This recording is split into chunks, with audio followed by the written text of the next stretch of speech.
Establishment of Rameshwar. After Hanuman brought the news that Sita had been held captive by Ravana at Lanka, Sri Rama proceeded towards Lanka with a huge army.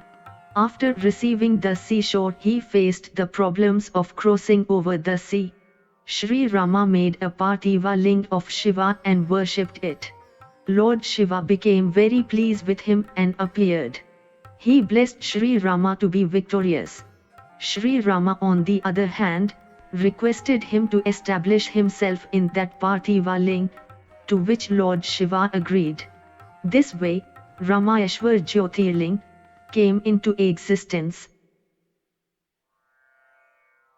The origin of Dushmesh Jyotirling. There used to live a Brahman by the name of Sudama, who belonged to the lineage of sage Bharadvaj.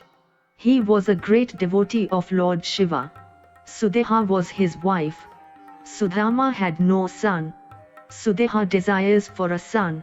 She expressed her desire to Sudama, but he did not listen to her pleas. One day Sudeha had gone for an outing accompanied by her companions. Incidentally, a quarrel ensued among them and her companions made fun of her issue-less status. Sudeha became very sad. After returning to her hermitage, she narrated the whole incident to Sudama. Sudama meditated on the form of Shiva and threw 2 flowers towards his wife. He thought that if Sudeha picks up the flower, which he had thrown with his right hand, then certainly a son would be born. But if she picks up the another flower, then there is no chance of her giving birth to a son. Unfortunately, Sudeha picked up the flower which Sudama had thrown with his left hand. Sudama told his wife that she was never going to become a mother. He advised her to dedicate her life in the devotion of Lord Shiva. When Sudeha learned that there was no chance of her becoming a mother, she insisted her husband to marry for a second time, so that he could become a father. But Sudama refused to marry for the second.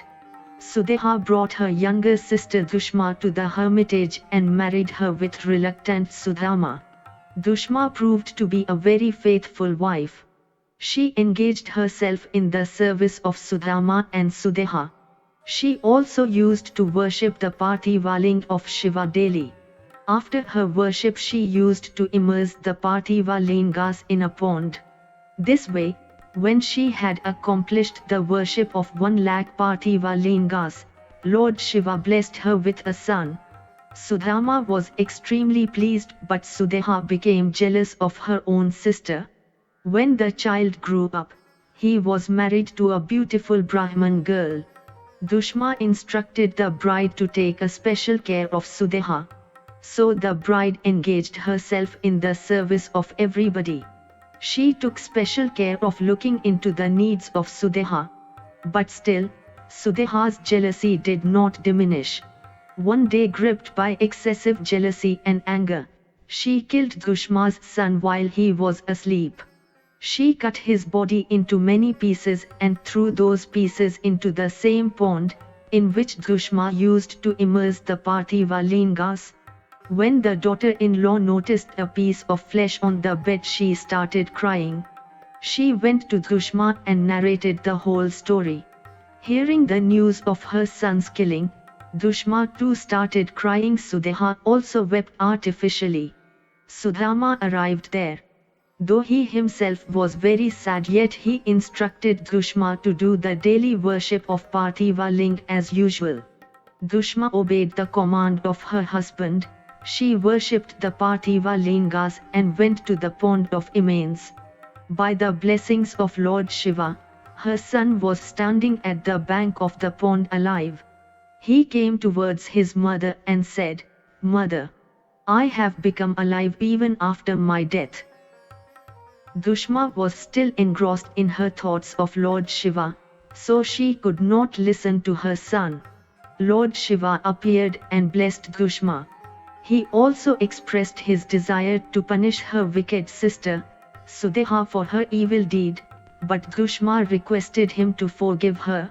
She also requested Lord Shiva to stay there forever. Lord Shiva accepted her demand and established himself in the form of Dushmeshwar Jyotirling. Sudama and Sudeha arrived at that place and worshipped Shiva. At last everybody returned home happily. Lord Vishnu receives Sudarshan Chakra. The deities went to Lord Vishnu. After being tormented by the demons, they requested him to annihilate the demons. After assuring them, Lord Vishnu went to Kailash mountain to do his penance. But even his tremendous penance was not enough to please Lord Shiva. Lord Vishnu then worshipped Lord Shiva by chanting the mantras of Shiva Sahasranamavali. He also offered 1000 lotus flowers to Lord Shiva in course of his worship. One day Shiva wanted to test the devotion of Lord Vishnu. He stole one lotus flower from among the 1000 flowers. When Lord Vishnu began his worship, he found that there was one flower less. To make up for this deficiency, he offered his one eye to Lord Shiva, his eye which has been compared with a lotus flower. Lord Shiva was very much impressed by his exceptional devotion. He appeared before Vishnu and asked him to demand any boon he wished. Lord Vishnu demanded a divine weapon to annihilate the demons. Lord Shiva gave him a sparkling Sudarshan Chakra. On the request of Lord Vishnu, he established himself in the form of Harishwar Shiva Linga. At last Lord Vishnu killed the demon with his Sudarshan Chakra. Sutha told the sages that Lord Vishnu had worshipped Lord Shiva with the help of his 1000 names. Some of the chief names of Shiva are Shiva, Har, Mrib, Rudra, Pushkar, Pushpalochan, Artigamya, Sadachar, Shav, Shambhu, Maheshwar, etc. A devotee who chants these 1000 names of Lord Shiva attains all the accomplishments. Chanting it during distress helps a man to become free from all kings of misfortune. Lord Vishnu could kill the demons only because of the power he derived from the chanting of Sahasranam. The devotees of Shiva describing about the numerous devotees of Shiva who were famous for their devotion towards Lord Shiva. Sutha named a few of them like Vyasa, Vishwamitra, Dadichi, Gautam, Kanad, Bhargav, Brihaspati, Vashampayam, Parasha, Vyasa, Upamanyu, Yagavakya, Gemini and Gerd etc. He also narrated a tale connected with King Sudyumna.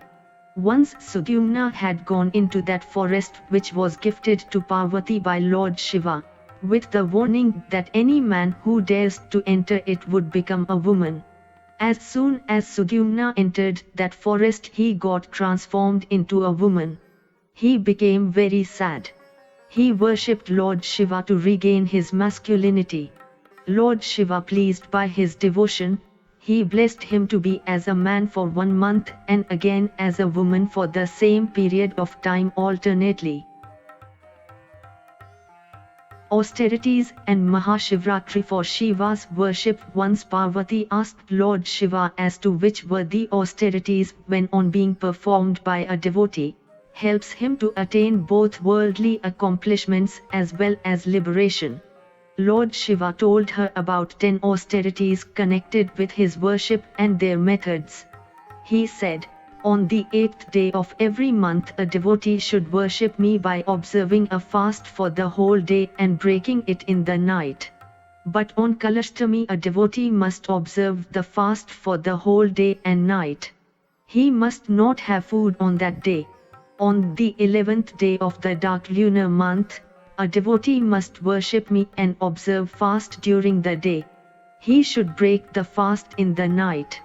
But on the 11th day of the bright lunar month, a devotee should observe a fast for the whole period of day and night. On the 13th day of dark lunar month, a devotee must observe fast for the whole period of day and night. whereas on the 13th day of a bright lunar phase he should observe a fast during the day and break it in the night. A fast observed on Monday should be broken only in the night. Lord Shiva continued with his statements, among all the austerities and fastings Mahashivratri holds a supreme place.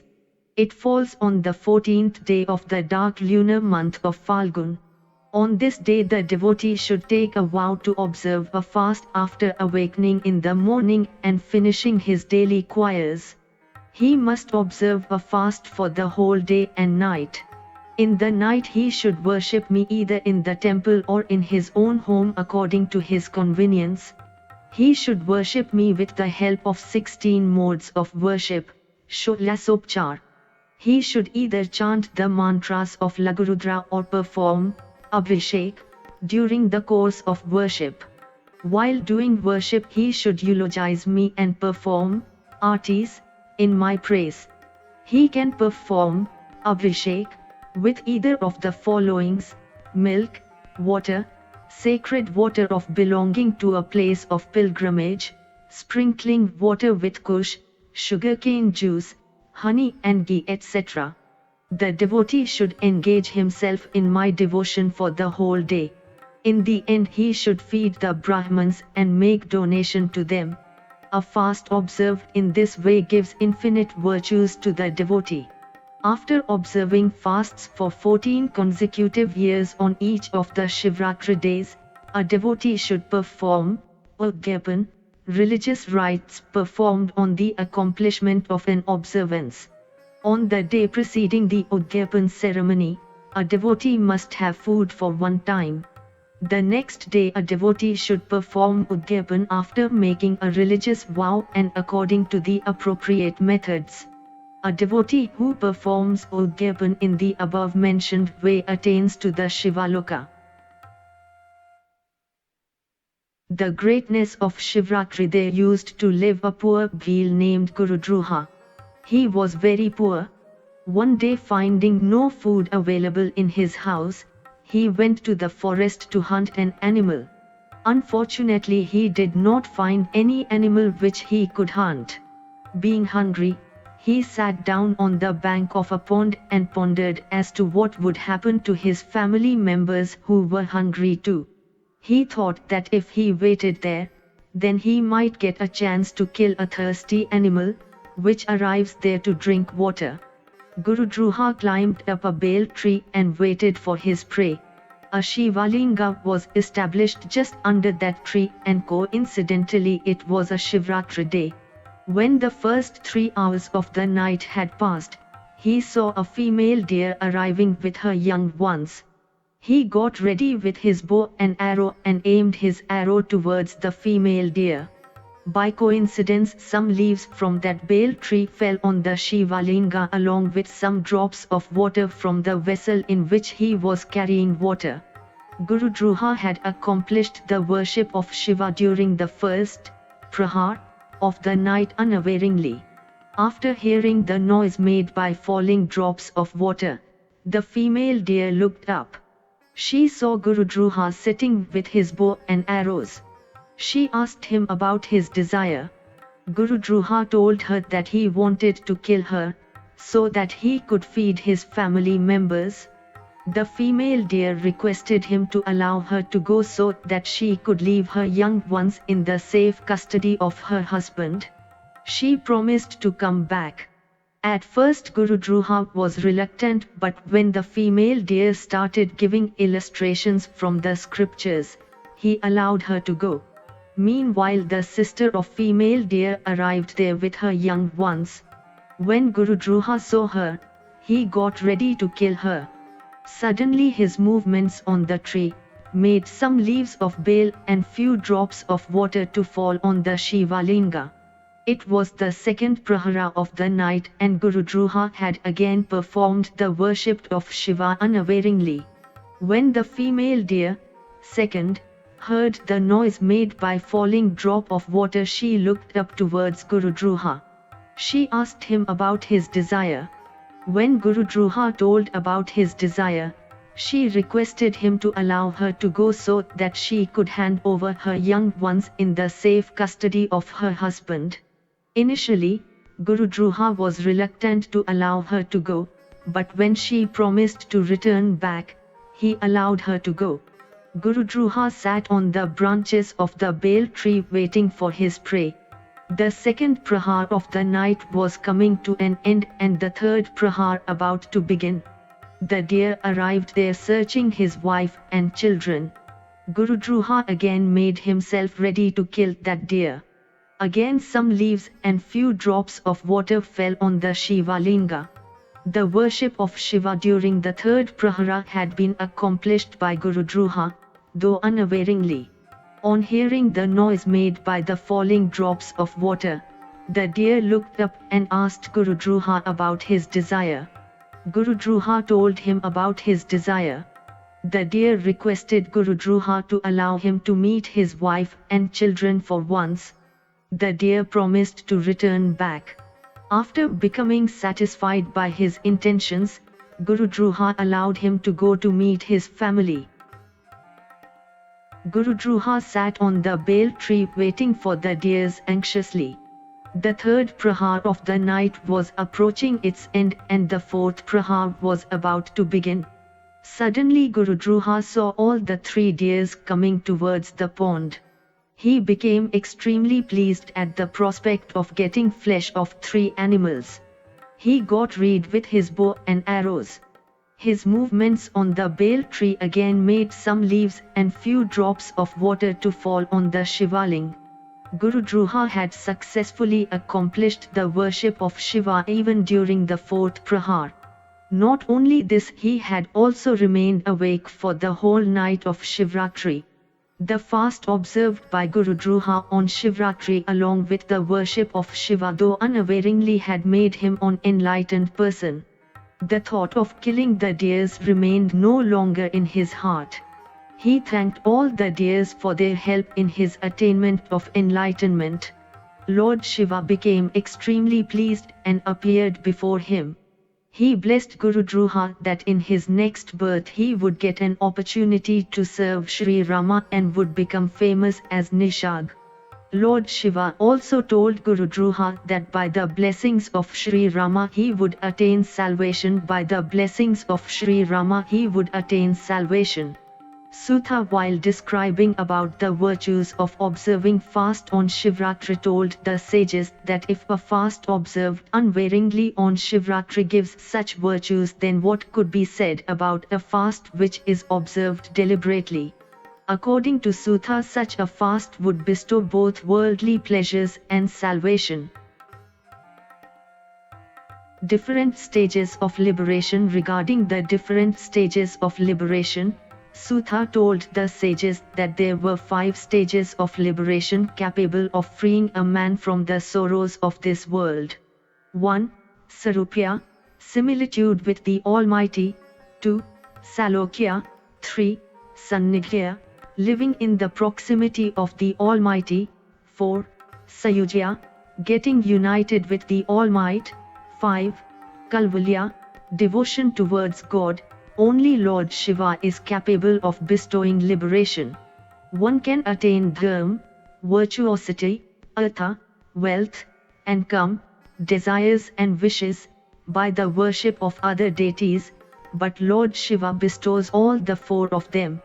Lord Brahma is believed to be the master of the 3 elementary qualities, i.e. sattva, rajas, and tamas.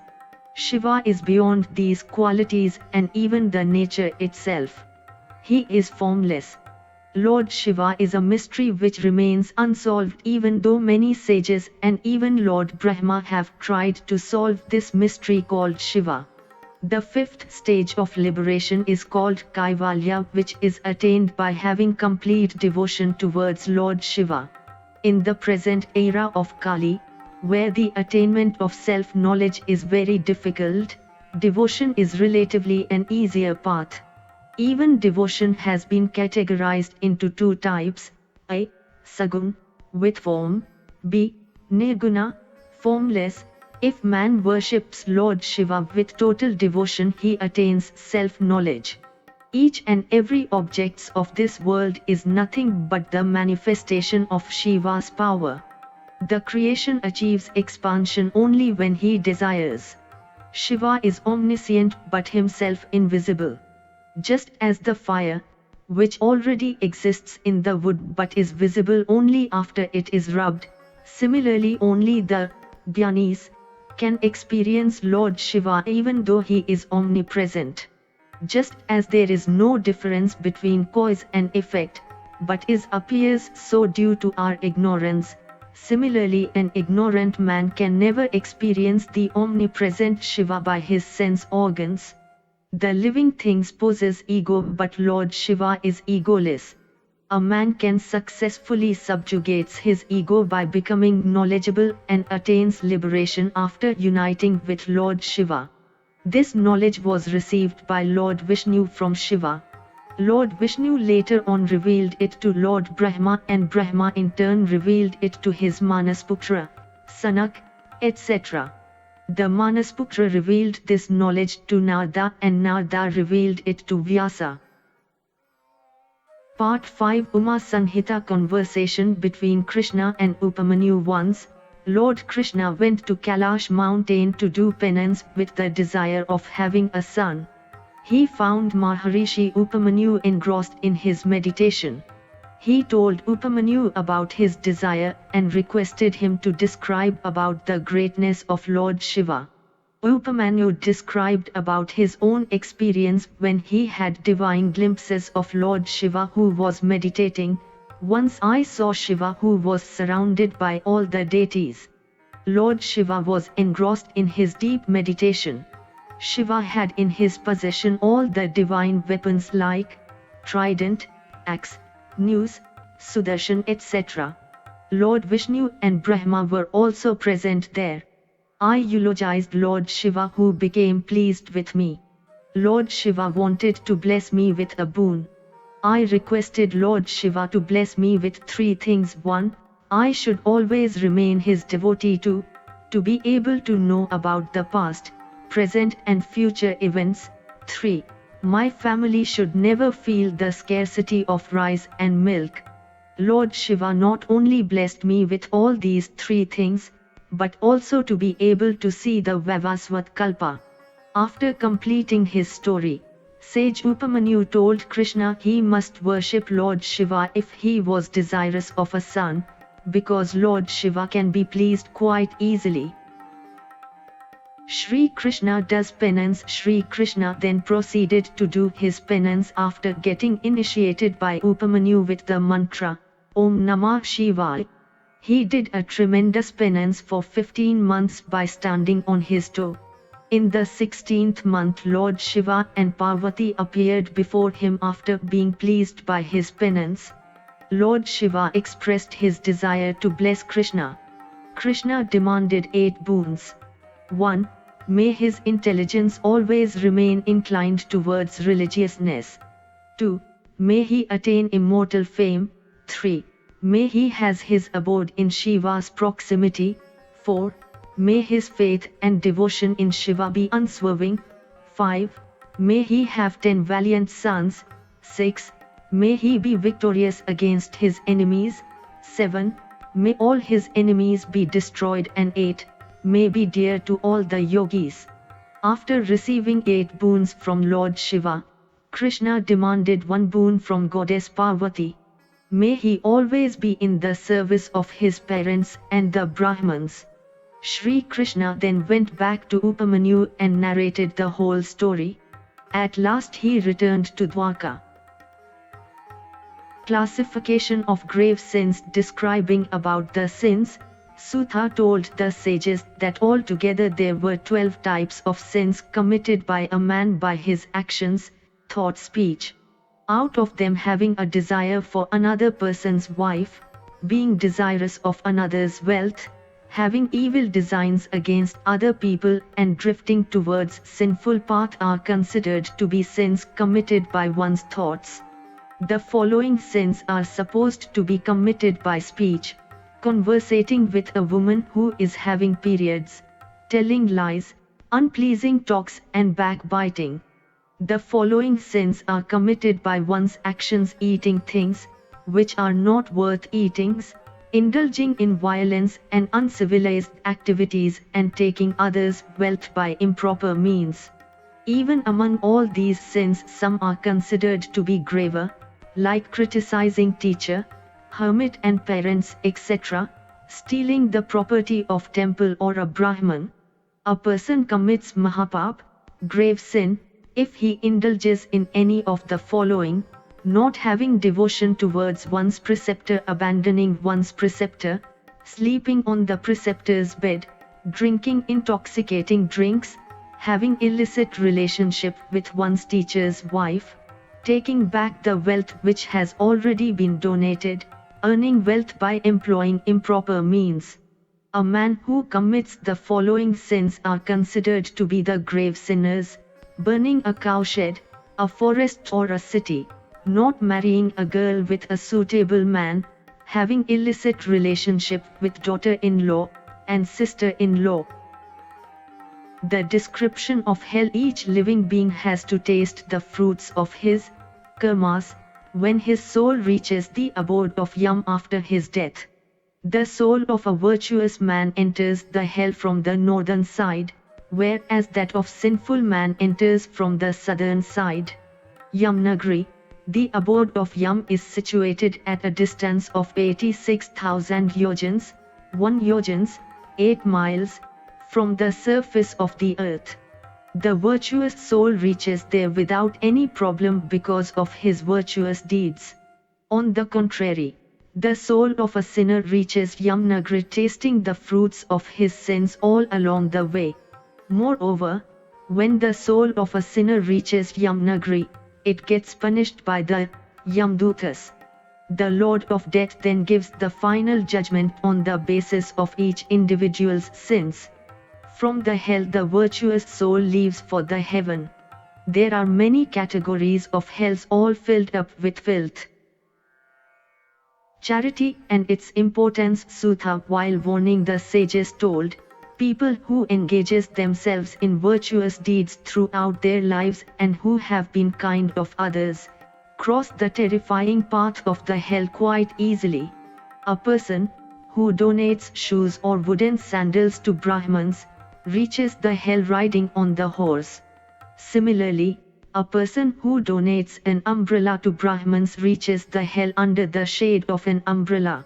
Making donations of bed or chairs to Brahmins help a man to reach the hell after taking adequate rest on the way. Making donations of gold or silver to Brahman helps a man to attain to heaven. A man who donated food grains enjoys all the pleasures of life, because food grains sustain life. Even making donation of water is considered to be of supreme value because life cannot exist without it. A man who digs up wells and ponds for the benefit of people acquires great virtues. Planting trees, especially which gives fruits or flowers, are considered to give immeasurable virtues. Making donations of cow, land, knowledge and such objects that can be weighed are considered. Making donations of gold, sesame, elephant, girl, maid, servant, house, chariot, diamond, cow whose color is pure white and food grains are considered to be mahadan, great donation. The donations should be made only to worthy Brahmins. Description of netherworld and liberation from hell. The earth is balanced on the hood of Sheshnag. Lord Vishnu is the nurturer of this world. There are 7 more worlds beneath the earth, which are Atala, Vitla, Sutala, Rasatla, Thala, Taltala and Patal. Each of these worlds is 10,000 yojans in length and 20,000 yojans deep. All these worlds are full of invaluable and priceless diamonds. The residents of each of these worlds enjoy all the luxuries and pleasures of life. The demons and the nagas reside in these worlds. Even farther than these 7 worlds is situated the hell, where the soul of the sinner goes to after the death. Some of the main names of hell are Rav, Shuka, Rodh, Tal, Vivasan and Mahajwala etc. The soul of a sinner goes to each of these hells according to the magnitude of his sins. A man should worship Lord Shiva and sing hymns in his praise to get liberated from his sins. The description of 7 islands. The whole earth is divided into 7 islands or dvipas. The name of these islands is Jambu, Plaksha, Shalmali, Kronch, Shaka and Pushkar. All these islands are surrounded by such oceans on all sides.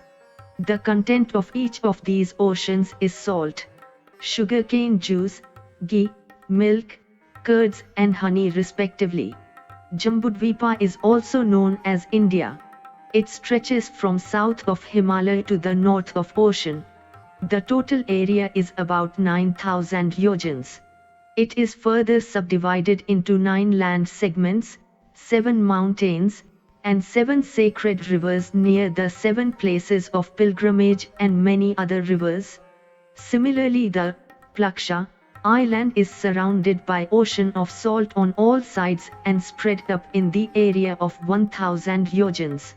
The area of Shalmali island is twice as that of Plaksha island. It is surrounded by the ocean of honey. The area of Kush island is twice as that of Shalmali island and is surrounded by the ocean of ghee. Similarly, the Kroncha is surrounded by the ocean of curd and its area is thrice as that of Kush island. The area of Shaka island is twice as that of Croatia island and is surrounded by the ocean of milk. The ocean of sweet water surrounds the Pushkar island. Its total length is 5,000 yojans and 5 lakh yojans respectively. The mountain Manas is situated in this island. The residents of these islands never attain old age. Lord Brahma resides in Mahavit section of this island. The people living in this island get food without making any effort. The description of planets. As far as the light of sun and moon reaches the earth, it is called Guloka. Surya Loka is situated 1 lakh yojan above the Bhuloka. The Chandra Loka is situated 1 lakh yojan above Surya Loka. All the constellations as well as the planets are spread in the area of the 10,000 yojans above the moon. Mercury is situated above the moon, Venus above the Mercury, and Mars is situated above the Venus. Jupiter is situated above Mars and Saturn above Jupiter. The Saptarshi Mandals are situated at a distance of 1 lakh yojan above Saturn. The Dhruva is situated at a distance of 1 lakh yojan above the Saptarshi Mandals. All the planets are situated between the Earth and Dhruva star in the form of 3 lokas: Bhuloka, Bhuvaloka and Swagaloka, heaven. Mahaloka is situated even beyond the Dhruvaloka. This is the world where the Manasputras, Sanak Sanandan etc. of Lord Brahma reside. Jana Loka is situated above Mahaloka, whereas the Tapaloka is situated at a distance of 26 lakh yojans above Mahaloka. Satyalok is situated 6 times the distance between Mahaloka and Tapaloka. Satyalok is also known as Brahmaloka. Beyond Brahmaloka is situated the Vaikuntha Loka. Similarly, the world of Kartikeya Kumar Loka is situated beyond Vaikuntha Loka. After Kumar Loka comes the Uma Loka and then comes the Shiva Loka, which is the farthest Loka. Goloka is situated near Shiva Loka, where Lord Krishna lives with the cow named Sushila, with the permission of Lord Shiva. Categories of austerity or tafa. Truth or satya is the best among all the types of austerity. A truthful man is the supreme devotee and a great accomplisher. Austerity helps a man to attain all the worldly pleasures of life and ultimately salvation. Austerities have been classified into 3 types on the basis of 3 basic qualities or gunas, i.e. Sattvic tafa, Rajasi tafa and Tamasi tafa. Austerities observed by the deities, hermits and celibates come under the category of Sattvic Tafa. Austerities maintained by the Daityas and man come under the category of Rajasi Tafa. Austerities maintained by the demons and those people who indulge in evil and cruel deeds come under the category of Tamasi Tafa. The origin of body. The food taken by a man gets transformed into semen in the body. The semen is transformed to the woman's womb during the time of intercourse, where it gets mixed with the blood. It then develops into an egg. Gradually all the organs start to manifest. The body then attains the vital force and ultimately comes out from the mother's womb after suffering great pains. But after taking birth he forgets all about those pains. He then lives his life by reaping the fruits of his past karmas. Before taking birth, the body lives in a filthy environment in its mother's womb. It becomes so dirty that even Panchagvya cannot make it pure. Remembrance of Shiva is the only means to make it pure. Control over death. Ichcha Mrityu. Sutha told the sages that a person who wants to control death should first be seated on a pure seat. He should then perform pranayam by holding his breath. While doing this exercise, care should be taken that lamp is not burning. Both the ears should be shut by the index fingers for the period of 1 hour. After doing this he would be able to hear the sounds emerging from within. He should try to concentrate his mind on that sound.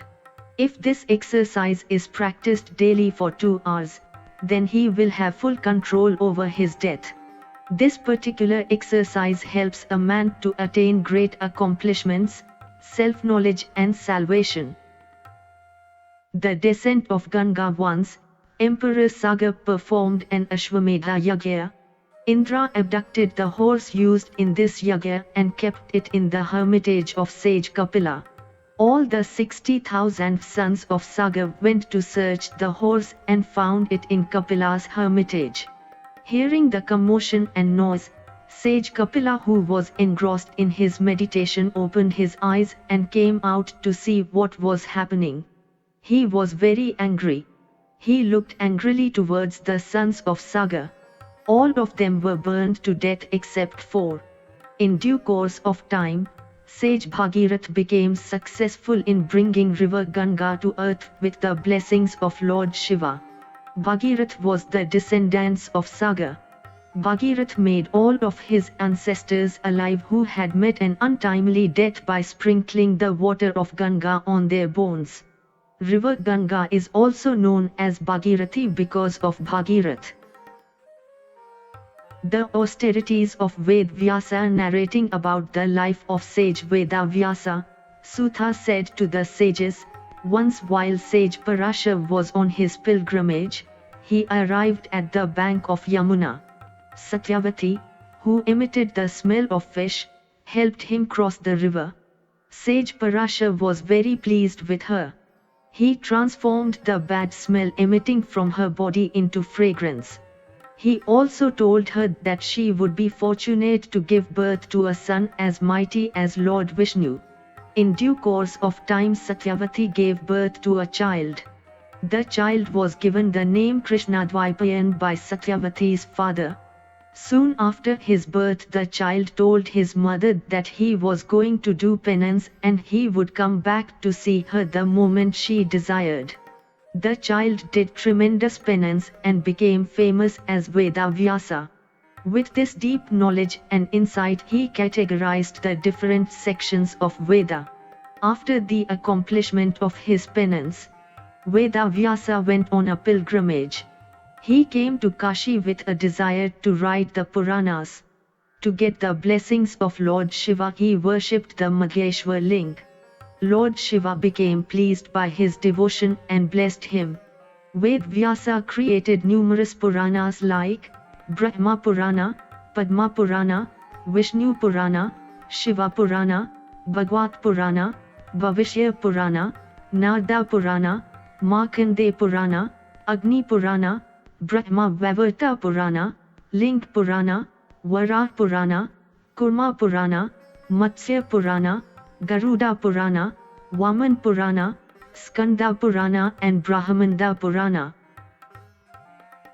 Incarnation of Mahakali. Once upon a time King Surat, after losing his kingdom to his enemy, fled to the forest. After wandering for some time he reached the hermitage of sage Medha. He started living there, as he had no place to go. The dejected king used to pass his time wondering about his future. One day, Surat met a man named Samadhi, who was driven out from his house by his own sons. His sons had captured all the wealth. Both of them went to sage Medha and narrated about their woeful tales. Sage Medha advised both of them to contemplate on the form of Mahamaya Bhagwati. Surat and Samadhi were curious to know about Bhagwati. Sage Medha said, "The demons, Madhu and Kailash, were produced from the filth which came out from the ears of Lord Vishnu, while he was resting on the back of Sheshnag during the time of total annihilation. On seeing Lord Brahma sitting on the lotus flower, which emerged from the navel of Lord Vishnu, both the demons tried to kill him. Lord Brahma eulogized Yoga Nidra, so that Lord Vishnu could be awakened from the sleep. Goddess Bhagwati became pleased and told Brahma that in a short while from now she would be manifesting herself to kill the demons. Bhagwati manifested herself in the form of Kali from the mouth and eyes of Lord Vishnu. Meanwhile Lord Vishnu awakened from his sleep. He fought with the demons for 1000 years but could not defeat them. At last the demons told Lord Vishnu that they wanted to bless him with a boon. Lord Vishnu demanded their death. Seeing water on all sides, the demons told him that he could kill them where no water was found. Lord Vishnu then severed their heads after laying them on his thighs. Incarnation of Mahalakshmi. Mahishasur, the son of Ramsur, had captured the heaven after defeating the deities. The sorrowful deities came to seek the help of Lord Vishnu and Lord Shiva. Lord Shiva and Lord Vishnu became extremely furious after hearing about the misdeeds of Mahishasur. Radiant lights appeared from the bodies of Vishnu, Shiva and other deities and collectively manifested into a single form of Mahalakshmi. All the deities presented their respective weapons to her. Mahalakshmi went to fight Mahishasur, who fought valiantly by changing his appearance, but ultimately got killed by her. The deities became very pleased by the death of Mahishasur.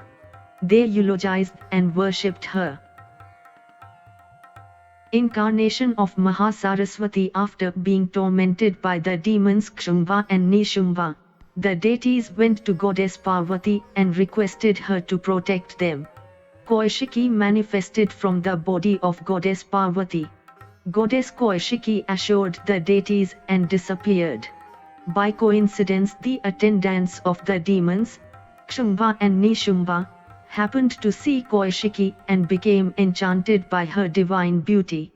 They went to Kshumva and Nishumva and praised about her beauty. Both the demons sent a messenger to summon her. Kaushiki asked the messenger to convey the message to the demons that only such a person can become her lord, who defeats her in a battle. The messenger returned and gave the message to Kshumva and Nishumva. Both the demons were enraged. They sent a huge army to bring Kaushiki forcible, under the commandership of Dhumralochan. When Dhumralochan reached there, he told her about his master's command. Kaushiki gave the sum reply that only such a person can become her master, who defeats her in a battle. Dhumralochan then tried to abduct her forcibly. Kaushiki gave a loud roar in her anger, as a result of which Dhumralochan was burned to death. The whole army was annihilated by her vehicle lion. When Kshumva and Nishumva learned about the death of Dhumralochan and the destruction of his army, they sent many mighty demons like Chanda, Munda, Raktabija etc. to fight her. but each of them got killed by goddess Kaushiki. Ultimately Kshumba and Nishumba themselves came forward to fight. Both of them attacked Kaushiki with volley of arrows. Kaushiki destroyed their whole army. The whole battlefield became flooded with blood. After that Kaushiki killed Nishumba with special types of arrows, which did not allow single drop of blood to fall on the ground. Angered by his brother's death, Kshumba attacked Kaushik with his various weapons, but she neutralized all of them. At last, she killed Kshumba with her trident. Uma warns the deities once, after having defeated the demons, the deities had become very arrogant and proud. They started indulging in self-praise. Suddenly they were startled by the emergence of radiant light before them. All the deities became scared and went to Indra. Indra sent Vayu to test the power of that radiant light. As soon as Vayu reached there, he found that he had become powerless. One by one all the deities came but returned after being defeated. At last Indra himself went there. As soon as Indra reached there, he found that he had become bereft of all his powers. Suddenly goddess Uma manifested herself and warned Indra against becoming arrogant.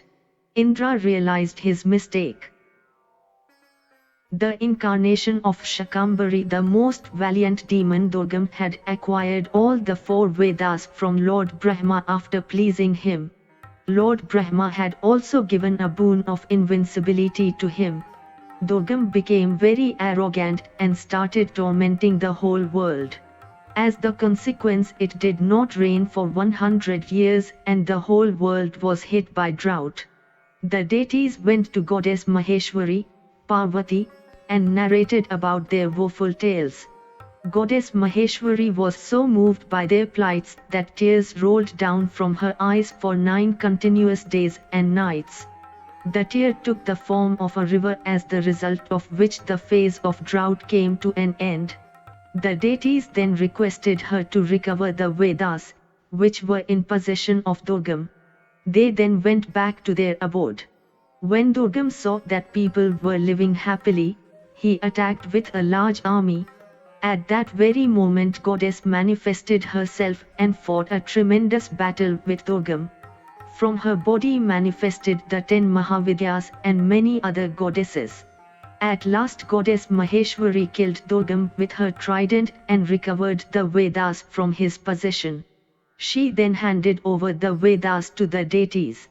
Maheshwari is also known as Shakambhari, as she had created river by her tears and saved the lives of people. Part 6 Kailash Sanhita, Classifications of Yoga, describing about the various types of yoga. Sutha told the sages that there were 3 types of yoga: Dhyan Yoga, Kriya Yoga and Bhakti Yoga. Each of them is capable of giving salvation to a man. When the mind or intellect unites with the soul, it is called Dhyan Yoga. When the soul gets attached with external objects, it is called Kriya Yoga. The unification of one's whole being with goddess Bhagavati is called Bhakti Yoga. All these 3 yogas combinedly are capable of giving salvation to a man. A man becomes a devotee by his actions or karmas. Devotion or bhakti helps a man to attain jnana or knowledge. Jnana or knowledge gives salvation. Yoga is the path through which a man can attain liberation, whereas Kriya Yoga is the chief means to attain it. Conducts of a sannyasi. A sannyasi should wake up early in the morning. After getting up, he should remember his preceptor or guru, and then he should pray to express his gratitude towards his guru. After that he should practice pranayam and try to concentrate his mind on the 6 chakras present in his bodies. After the completion of pranayam and concentration on the 6 chakras, he should finish his daily routines. After applying ashes on his body, he should chant the sacred mantras and perform tarpana. Subsequently he should perform achaman and then practice pranayam for 3 times. After that he should remember the sages or rishis. While going to do worship, he should maintain silence all along the way. He should do worship only after washing his feet and performing achaman. A sannyasi should paste the ground with cow dung and construct a quadrangular mandap. He should then keep a broad leaf of palm tree at its center. He should then fence the area with colored threads from all the 4 directions. After that he should draw a 8-petaled flower in the center of the mandap, upon which he should draw a Shiva yantra. At last he can commence his worship of the sun god. The greatness of Pranav mantra. Sage Vamdev was a great devotee of Lord Shiva from his birth. He never used to remain at a place for long. One day he had gone to a mountain peak named Kumar, which was situated towards the south of Sumeru mountain. He met Kartikeya, who revealed to him that Pranav mantra directly signifies the Almighty God. Kartikeya also told him that with the help of that mantra a person can attain Lord Shiva, who liberates from all the bondage of life. Though Vamdeva himself knew about the power of Pranav mantra, yet he requested Kartikeya to shed some more light on it. Kartikeya told him that anyone could have the proximity of Lord Shiva by the help of the means prescribed in the Shrutis and the Samritis. Regarding the methods of Shiva's worship, Kartikeya told Vamdeva that though Sadashiva was one, yet he was known by various names like Maheshwar, Rudra, Brahma and Vishnu. Mahesh was created from the 1000th part of Sadashiva. The goddess of all illusions, Bhagavati dwells in the left side of Sadashiva, therefore he is the lord of all the actions of the universe. Sadashiva plays his desire acts by indulging in creation, nurturement and annihilation of this world. Initiation and last rites of a sannyasi. Vamdeva requested Kartikeya to enlighten his mind with that knowledge, without which a sannyasi can never attain liberation. Kartikeya then told him about the methods how a sannyasi should get initiation from his guru. A disciple should worship his guru in any of the following months: Shravana, Ashwin, Kartik, Aghan and Magh. He should then establish a kalash and worship it. He should again worship his guru, considering him as the form of Shiva. The guru should then initiate him with the Shiva mantra. After getting the mantra, the disciple should chant it considering himself as Shiva Shivoham. After this the disciple should get his head tonsured. The barber who is supposed to shave off the hairs should be given pure clothes to wear. The barber should also wash his hands with mud and water. The instruments and apparatus, which he is supposed to use, should be made pure by the astra mantras. First of all, the front portion of the head should be shaved off. After that, the back portion of the head should be shaved off. The disciple should then get his beards and moustache shaved off. After this, the disciple should massage his body with mud and take bath by taking 12 dips in a pond. After taking his bath, he should worship his guru and meditate on Lord Shiva.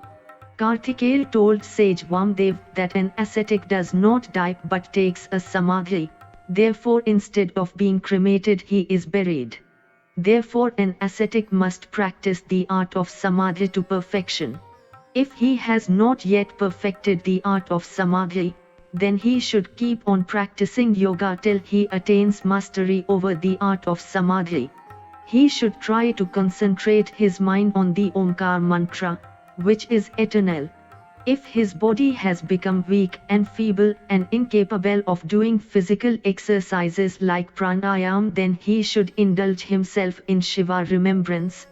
This way an ascetic can attain to heaven. After his death, the rest of the ascetics should perform the rituals at his place of death for 10 days.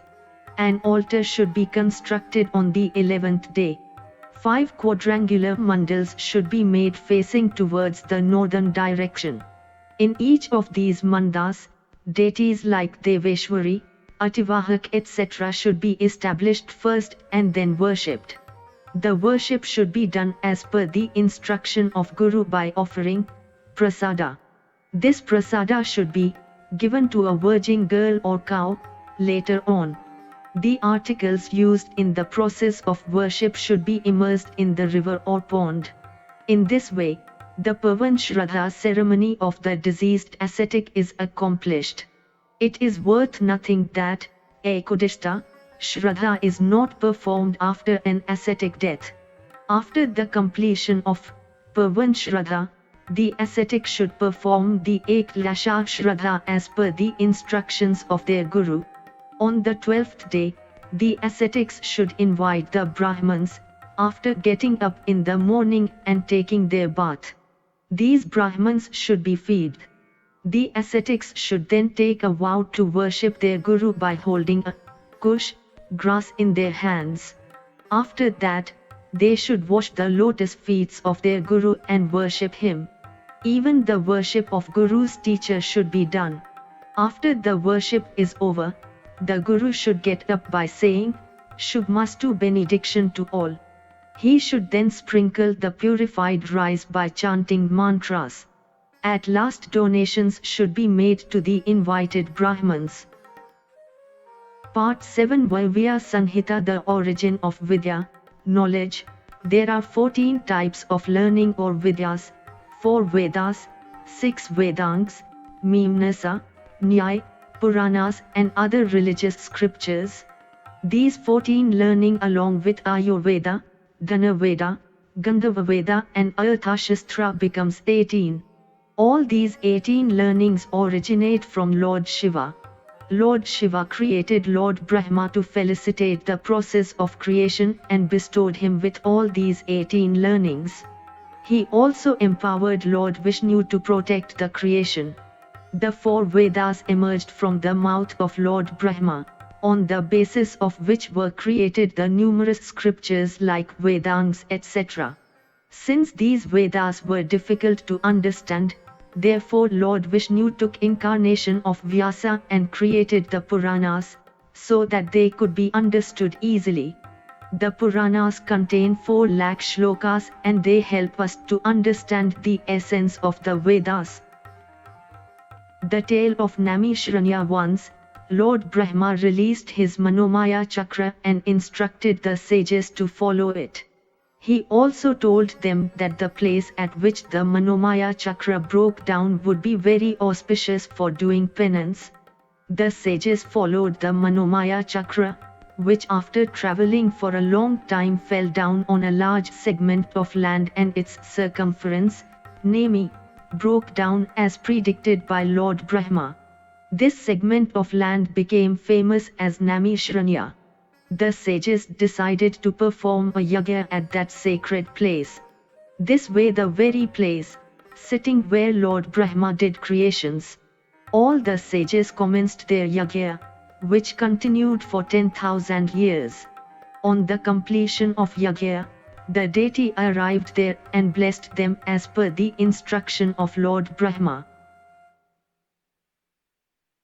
Time, calculation, and yugas describing about the time, Kala. Vayudev told the sages that Kala, or time, is the radiance of Lord Shiva. Kala or time is also known as Kalatma. The time flows smoothly without being disturbed. Time is under the control of Lord Shiva. Since the time contains the element of Shiva, Shiva Tattva, hence its momentum cannot be checked by any other power, except that of Shiva.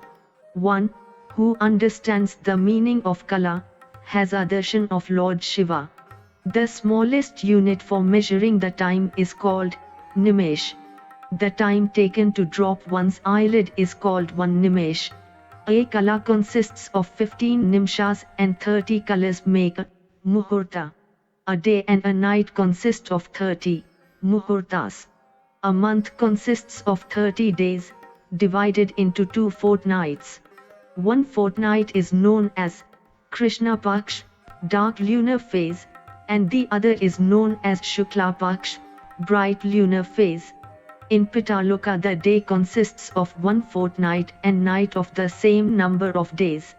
Shukla Paksh is the day of the Pitraloka and Krishna Paksh the night. 1. Ayana consists of 6 months. A year consists of 2 ayanas. 1 year of the earth is equivalent to a day and a night of the deities.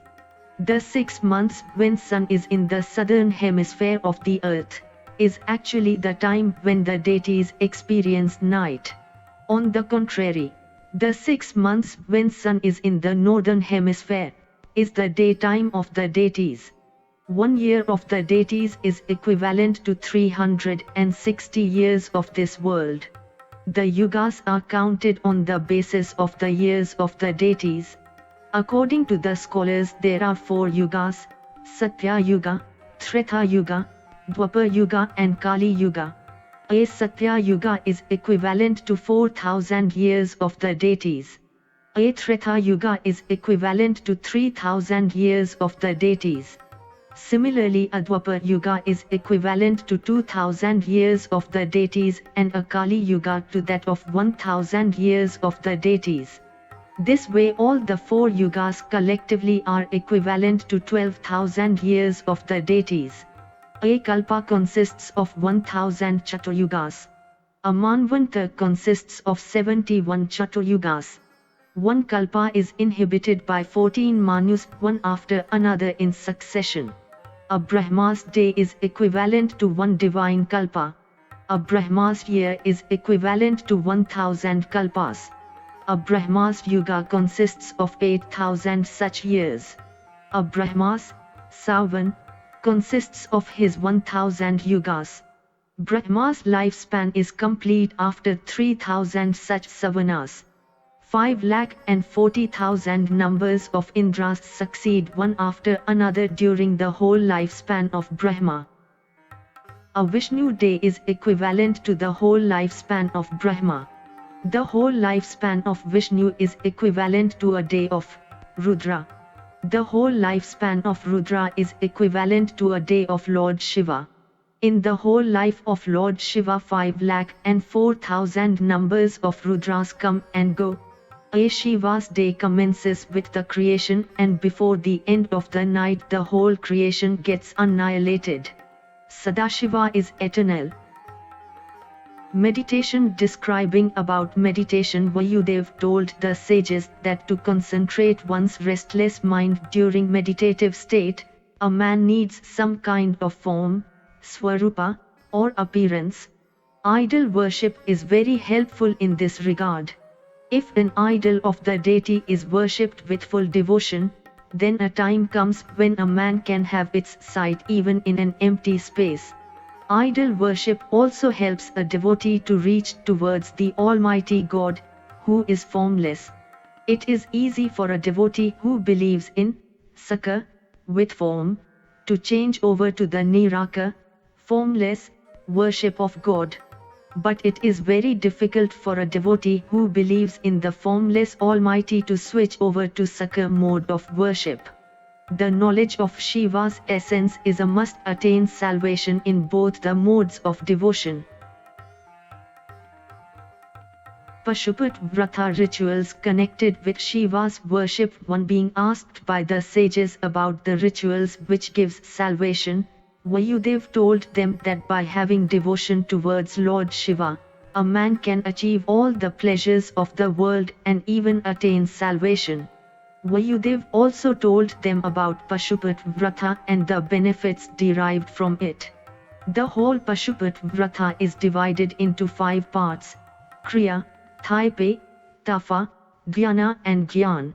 The Shivadharma is the supreme religion and the rituals pertaining to it are based on the Shruts and the Smritis.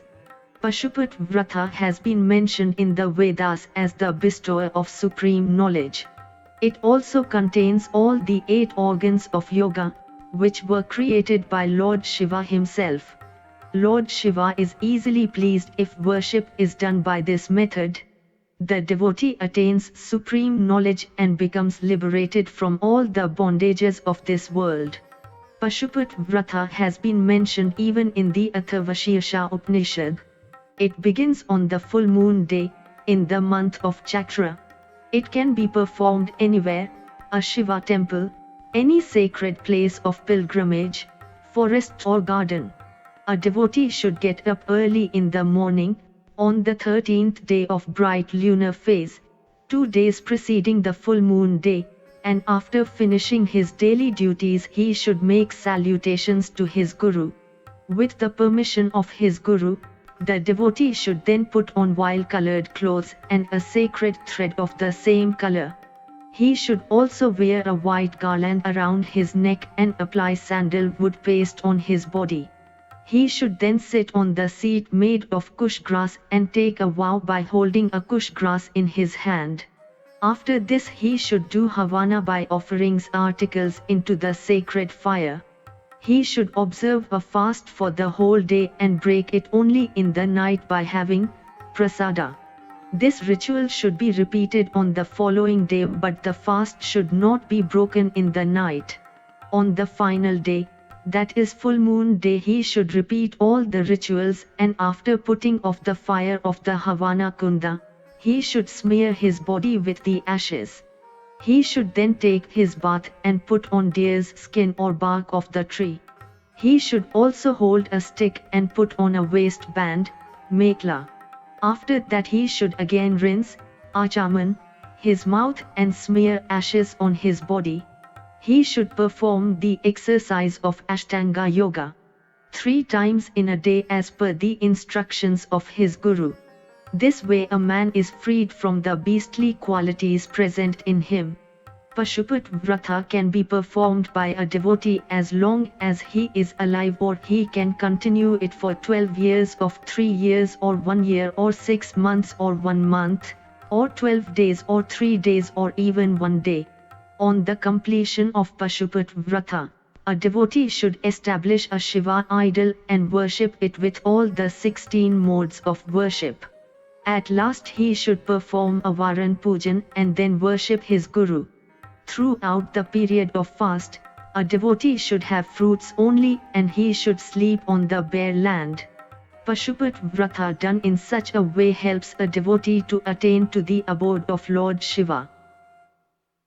Introduction of the universe. Vayudev told the sages who had assembled at Namishranya that goddess Gauri was the manifestation of Shiva's power and Shankar the omnipotent almighty. Both Shiva and goddess Shiva contain fathomless splendors of which only a fraction is visible in this world. This world is under the control of Shiva and goddess Shiva.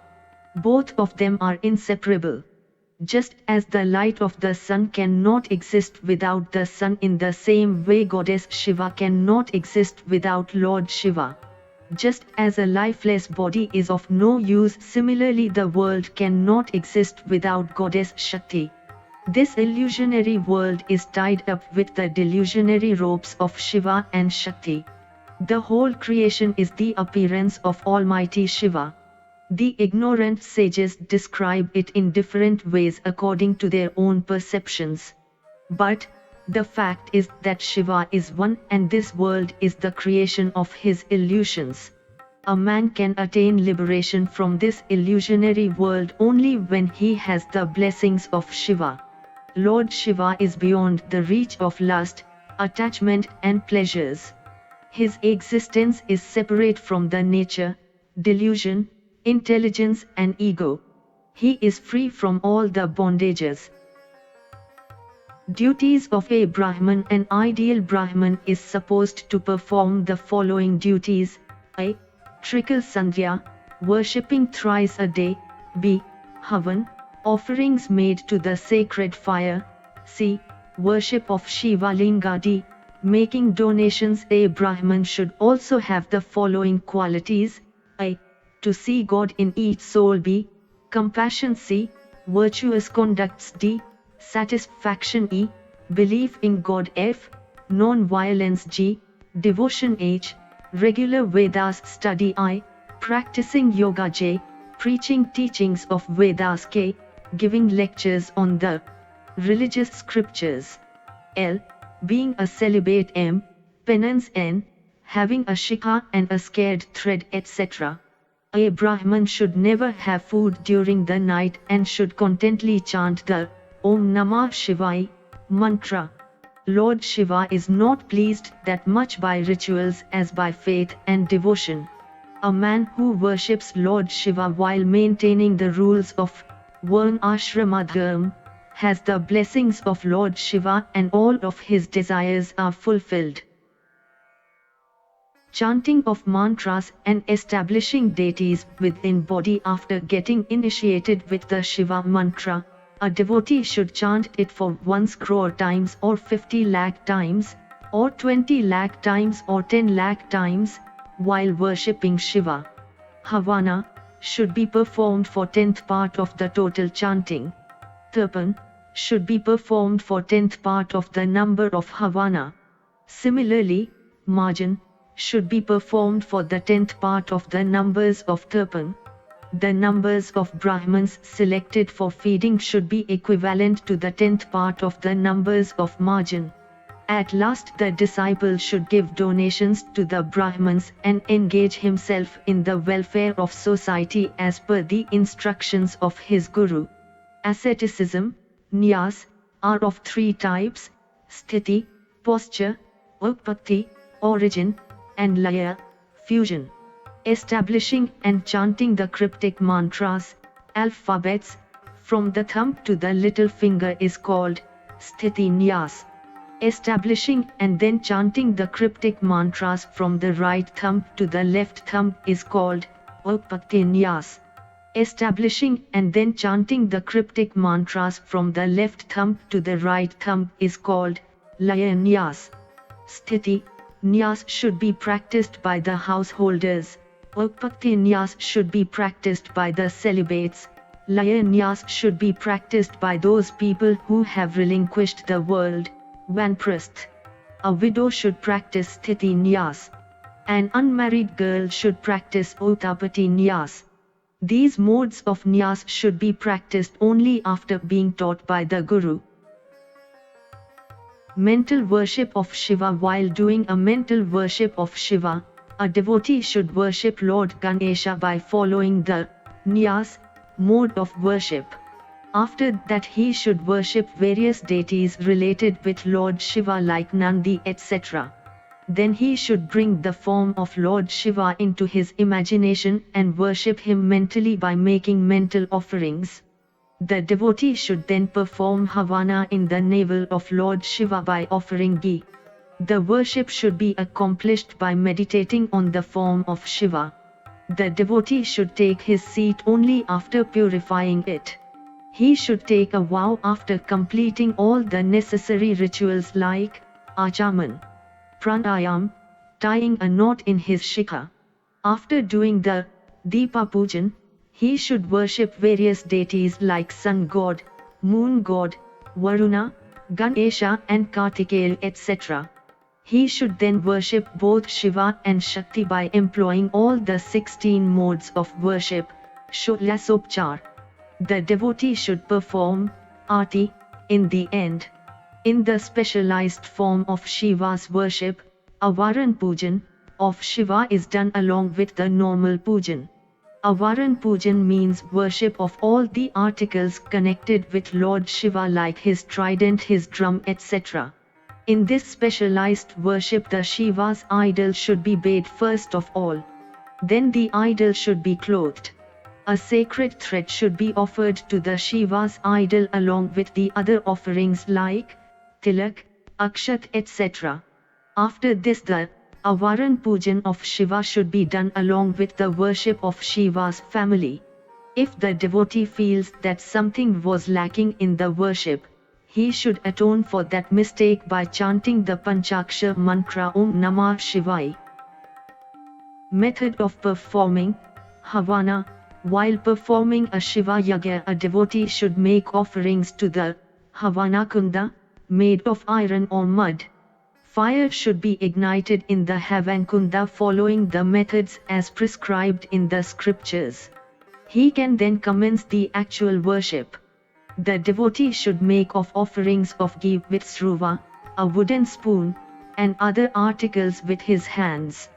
The offerings should be first made in the names of Lord Brahma, Prajapati, then to the 9 planets and other deities. After that, offerings should be made in the name of the chief deity. The devotee should then make 9 offerings to each of the deities like Agni, Vayu and Surya, etc. At last he should perform the arati and atone for those mistakes, which he might have committed during the whole process of worship. He should also give donations to the Brahmins and feed them. Auspicious days for doing Shiva worship: the 8th day and the 14th day of both the fortnights of each Hindu month are considered to be the most auspicious for the worship of Lord Shiva. Similarly, the solstice day, Sankranti, when the sun is positioned north of equator, and eclipse day are considered to be very auspicious. On these days a special worship of Lord Shiva should be done by bathing the Shiva idol with Panchagvya and having it as prasadam. It frees a man from the gravest of sins. Similarly, the day of Pushya Nakshatra falling in the month of Poisha is considered as very auspicious, and performing Aarti of Shiva on this day gives immense virtues. Making donations of ghee and blankets on Magha Nakshatra, falling in the month of Magh, gives immense virtues. The following days are considered to be the most auspicious for the worship of Lord Shiva. Uttara Falguni Nakshatra on the same day as Purnima, in the month of Falgun. Chitra Nakshatra falling on the same day as Purnima in the month of Chaitra. Vishaka Nakshatra falling on the same day as Purnima, in the month of Vashak. Mula Nakshatra falling in the month of Jyesth. Uttarashbha Nakshatra falling in the month of Ashbha. Shravana Nakshatra falling in the month of Shravana. Uttara Bhadra Nakshatra falling in the month of Bhadra. Purnima in the month of Ashwin. Kartika Nakshatra falling on the same day as Purnima in the month of Kartik. Ardra Nakshatra falling in the month of Margashirsha. Desirable rituals, Kamya Karma. Rituals can be categorized into 2 types. 1. Rituals performed with the objective of fulfilling worldly desires. 2. Rituals pertaining to ultra-mundane desires. In general, rituals can be classified into 5 categories: rituals, penance, chanting of mantras, meditation, and all the 4 collectively. For performance of rituals a man needs power and strength, and one cannot achieve power unless and until Shiva wishes it. It is only with the blessings of Shiva that a man can attain both worldly pleasures as well as liberation. These rituals, Kamya Karma, are performed by making a mandal facing towards east and doing Avaran Pujan, as well as worship of Lord Shiva. Worship of Lord Shiva done in this way fulfills all the desires of a man. The methods for the worship of 5 Avarans of Shiva have been mentioned in Shiva Mahastotra. Each of the Avarans have separate presiding deities, the worship of which should be done according to the methods as described in the Shiva Purana or as per the instruction of Guru. Installation of Shivalinga. According to the scriptures, a Shivalinga should be made in an auspicious moment. The land where the Shivalinga is supposed to be installed should be purified by performing Bhumi Pujan. After Bhumi Pujan, worshipping Lord Ganesha should be done.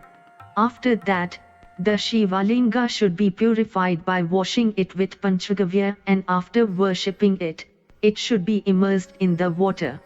The Shivalinga should be then taken out from the water, and after worshipping it, it should be laid down on the bed meant for him. It should be then installed at the desired place and should be consecrated by chanting the mantras. All the rituals should be performed as per the instructions of Guru. Classification of yoga. Yoga means such actions which after pacifying all the human tendencies helps a man to unite with Shiva. Following are the 5 divisions of yoga: 1. Mantra yoga, 2. Spurge yoga, union of touch, 3. Bhav yoga, union by devotion, 4. Abhava yoga, union without being emotionally attached, 5. Mahayoga, the great union. Mantra yoga helps a man to understand the meaning of mantras and uniting with Shiva by the concentration of mind. When mantra yoga is perfected by the practice of pranayam, it is called Sparash yoga. Bhava yoga means meditating and chanting without uttering a word. Abhava yoga means such a union when the devotee contemplates on the final annihilation, without being emotionally attached with the world. A man whose mind is preoccupied with the thoughts of Shiva is supposed to have attained the state of Mahayoga. A yogi can unite with Shiva after purifying his body with the help of pranayam, etc. Obstacles and divine powers in the path of yoga. There are possibilities of numerous obstacles being faced by a man who practices yoga, like laziness, disease, carelessness, lack of concentration, confusion and sorrow, etc. While practicing yoga, one must try to keep himself free from such demerits. After becoming liberated from these flaws, a man can easily attain 6 types of accomplishment: talent, pratibha, superpower of hearing, shravana, excellent conversational power and power of speech, vratha, divine sight, darshan, divine power of taste, aswad, divine power of touch, vedana. The capability of seeing things situated at distant places is called pratibha. The ability to listen without making any effort is called shravana. The ability to decipher the meaning of animals' language is called vratha. Being able to see divine things without making any effort is called darshan. The power, which enables a man to know about the taste of a thing without actually tasting it, is called aswad. Vedana means the knowledge of all types of touch. A devotee can attain all types of accomplishment merely by having devotion towards Lord Shiva and by meditating on him. In the beginning, a yogi should try to meditate on the form of Shiva, Saguna, but later on the switch over to Shiva's formless, Nirguna, quality. Meditating on Nirguna form of Shiva is not easy. It can be mastered only by constant and steady practice. When mastered, it bestows all kinds of accomplishment. Meditation combined with pranayam gives 4 types of accomplishments: peace, shanti, tranquility, prashanti, luster, deepti, and boon, prasad. A devotee can have a darshan of Lord Shiva if he does meditation with non-attachment. Sanat Kumar receives Shiva Gyan from Nandi. The sages thanked Vayudev for giving the knowledge of Jnana Yoga. The next day, they took bath in river Saraswati and performed their worship and rituals. After that they proceeded towards Kashi. At Kashi, after taking their bath in river Ganga, they had a darshan of Lord Vishwanath. They saw very radiant effulgence appearing in the sky, in which they saw 1,000 sages who had accomplished Pashupat Vrata getting merged. The radiant effulgence vanished in no time. The sages were very curious to know about that radiant effulgence, so they went to Lord Brahma and asked him about it. Lord Brahma told them that the radiant effulgence had actually instructed them to accomplish Pashupat Vrata and attain salvation. Lord Brahma then instructed them to go to the Sumeru mountain where Nandi was supposed to come and teach the methods of doing Pashupat Vrata to Sanat Kumar. Once Sanat Kumar became very arrogant of his asceticism. One day Lord Shiva arrived at his place, but Sanat Kumar did not get up to greet him. At this Nandi became furious and cursed him to become a camel. Sanat Kumar got transformed into a camel. Lord Brahma worshipped Shiva to liberate his son Sanat Kumar from the curse. Lord Shiva became pleased and blessed Sanat Kumar, as the result of which he regained his human body. After regaining his human body, Sanat Kumar commenced a tremendous penance. Lord Shiva instructed Nandi to go to Sumeru mountain and preach Sanat Kumar. The sages reached Sumeru mountain as per the instruction of Lord Brahma. They saw many sages meditating at the bank of a pond. They also saw Sanat Kumar engrossed in his meditation at a little distance from the other meditating sages. The sages went near Sanat Kumar and told him about their penances done for 10,000 years. They also revealed to him about the purpose of their arrival. Right then, Nandi arrived there, accompanied by his Ganas Sanat Kumar, and all the sages welcomed him. Sanat Kumar introduced all the sages to Nandi and told him about their tremendous penance done for 10,000 years. Nandi became very pleased and blessed them. He then preached Sanat Kumar and all the sages on the Shiva Tava. Sanat Kumar passed on that knowledge to sage Vyasa, who again passed it on to Sutha. Sutha then revealed this knowledge to those sages who had assembled at Prayag. After receiving that knowledge from Sutha, all the sages went to Prayaga Tirtha and took their bath. As they saw the signs of approaching Kali Yuga, they went to Kashi and performed the Pashupat Vrata. All of them attained liberation with the blessings of Lord Vishnu. Listening to Shiva Purana for one time liberates a man from all of his sins. Listening to it for 2 times helps him to develop devotion in Lord Shiva. Listening to Shiva Purana for 3 times helps a man to attain to the abode of Shiva.